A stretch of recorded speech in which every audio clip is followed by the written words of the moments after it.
Right now at 6, the number of people Oregon registered to vote who aren't U.S. citizens suddenly skyrockets. While we deeply regret the situation has occurred, we move swiftly to correct the issue before the coming election. How many went on to cast ballots before the mistakes were caught? Plus, it's stupid. I mean, it's supposed to be a shelter for people, but there's nobody there. Why a new Multnomah County shelter in North Portland sits empty months after its grand opening. Then, heroes of the ice storm. Why one of the pair receiving a national award lost his own life while trying to save another. And another giant fish washes up on an Oregon beach. They're pretty cool. They're just very lazy fish. Where scientists and crowds are showing up on the Oregon coast.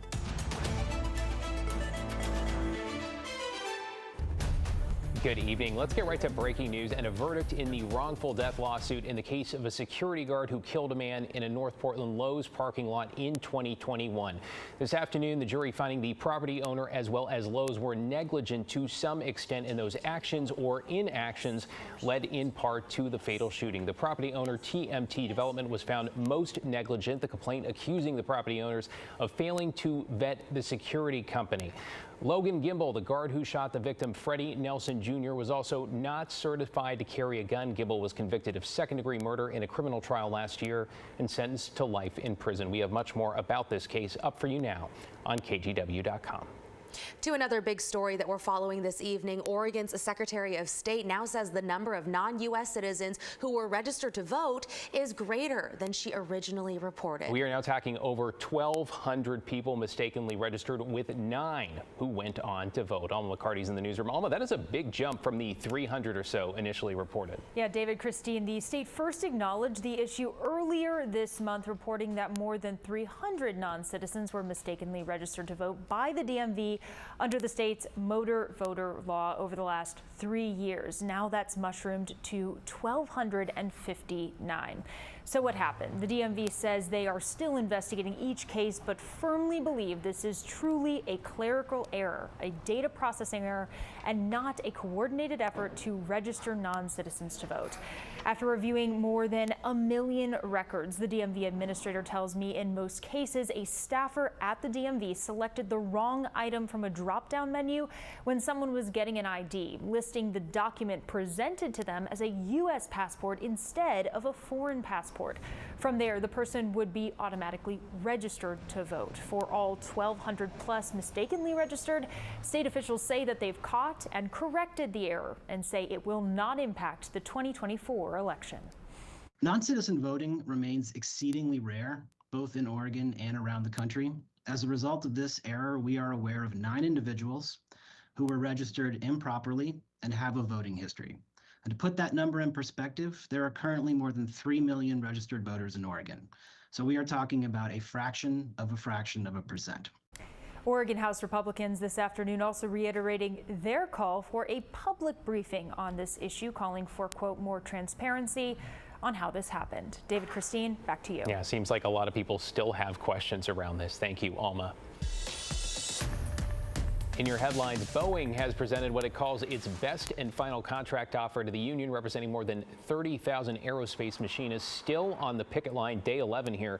The offer includes a 30% wage increase over 4 years. That's less than the 40% the union is seeking, but above the 25% that it rejected. Boeing is also offering to bring back the pension plan that was scrapped a decade ago, increasing matching 401k contributions, and committing to building its next plane in the Pacific Northwest. The union says the proposal, quote, shows that Boeing executives have always known they could do better, end quote. Boeing has until 11:59, or rather has given the union until 11:59 on Friday night to accept this deal. In Gresham, an overnight shooting sent one person to the hospital and caused a gas leak that forced evacuations. It happened around 10 o'clock last night on East Burnside near 186th. Police have not released information on the victim or any suspects, but city officials say a residential gas line was damaged in the shooting. Gresham Fire evacuated nearby homes and buildings just as a precaution. Those evacuations were actually lifted by sunrise today. Police are still looking for the shooter. Staying in Gresham, students and teachers at Gresham High met with administrators today to discuss the response to an armed student on campus. Gresham police say a 17-year-old was arrested Friday morning after they allegedly threatened a person with a gun outside of school and then brought the firearm inside. Officers say they found the student, confiscated the gun, and took them into custody. The teachers union says they have questions whether district protocol was followed and whether the existing protocol does enough to stop threats.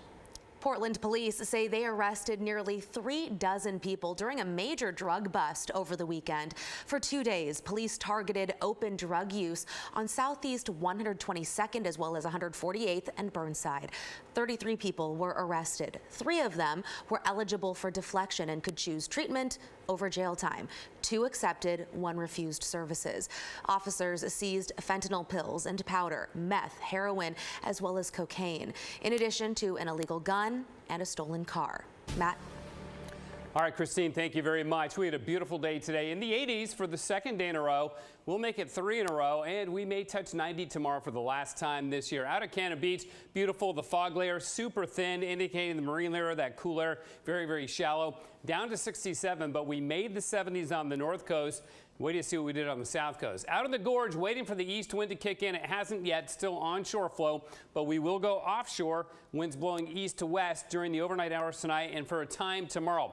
It's not a very long duration east wind event, but it's enough to boost our temperatures tomorrow up to around 90 degrees. We were 83 today, which is certainly above average by about 8 degrees for this day. But look at Brookings, 95 on the southern Oregon coast. Now, that's often an indication that the rest of western Oregon is going to warm up, and that is certainly the case this time around. But again, it's just for one day. In fact, we see a dramatic change as we go into Wednesday. We're going to go from near 90 tomorrow, maybe some fog in the valley in the morning briefly, and then we're going to see the onshore flow kick back in strongly, and we even have rain in the forecast after that 190-degree day, guys. Yeah, summer not quite ready to make room for fall. Thank you so much, on. Matt. A North Portland homeless shelter is still sitting empty weeks after the county held a grand opening. Let's bring in Blair Best live in the Arbor Lodge neighborhood. So Blair, what's the holdup here? So it really all comes down to permitting, but first I want to show you this is still very much a work in progress, and you can see for yourself the lot is still fenced off, the doors are still locked, but if you take a look this way, there are signs of progress, like that group of tiny homes, a much needed service for the area, and the delay right now, again, all comes down to permitting. Multnomah County bought the building off North Lombard Street and Denver Avenue 4 years ago. It was briefly a severe weather shelter with the goal of making it a long-term homeless shelter for up to 120 people. The county even held a grand opening this past June. It's the end of September and still empty, having served no one since that June celebration. The county says it's waiting on the right permit from the city of Portland, which they hope to get this week. From there, it'll take a month for the shelter operator to move in. Meanwhile, the community, including homeless people, are losing patience. Well, it seems like if they wanted to expedite this, and if it was really a priority for the city, they would expedite those kind of permits, or they would have planned that farther ahead and not had a grand opening and kind of done a head fake on everybody. It's stupid. I mean, it's supposed to be a shelter for people, but there's nobody there. Now, county officials tell us that the shelter will open sometime in October, and we heard back from the city today, and they tell us the ball is in the county's court, that they're waiting for them to schedule final inspections before they give them that permit to open it. Back to you. Yeah, you could definitely hear the frustration in the people's voices you spoke with. Thank you, Blair. Now to a recognition of heroism. Today we learned 2 people who risked their lives to save others during January's deadly ice storm are getting a major national award. A warning, some of the details are hard to hear. Devin Haskins has the story.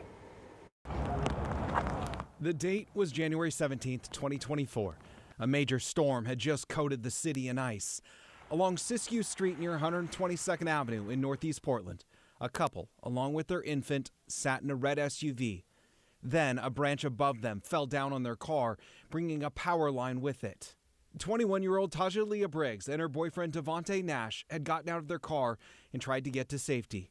Nash, holding his infant in his arms, slipped on the ice and fell down a slanted driveway and into the power lines.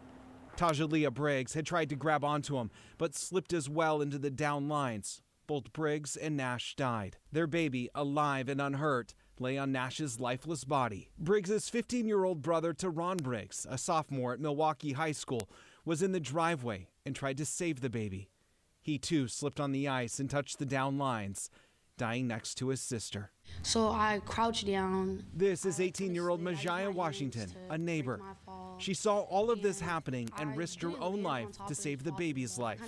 Here she is talking about it the next day. And I just grabbed the baby, I pulled him up, I was swaddling him, and I walked him up the hill. And for their acts of bravery, both 15-year-old Teron Briggs and 18-year-old Majaya Washington are being awarded the Carnegie Medal, a national award for heroism. The award comes with a $7,500 grant that will be given to Majaya Washington as well as to Teron Briggs' family. Washington was also recognized earlier this year for her heroism at the annual Royal Rosarians Newsmaker of the Year banquet. I'm Devin Haskins, KGW News.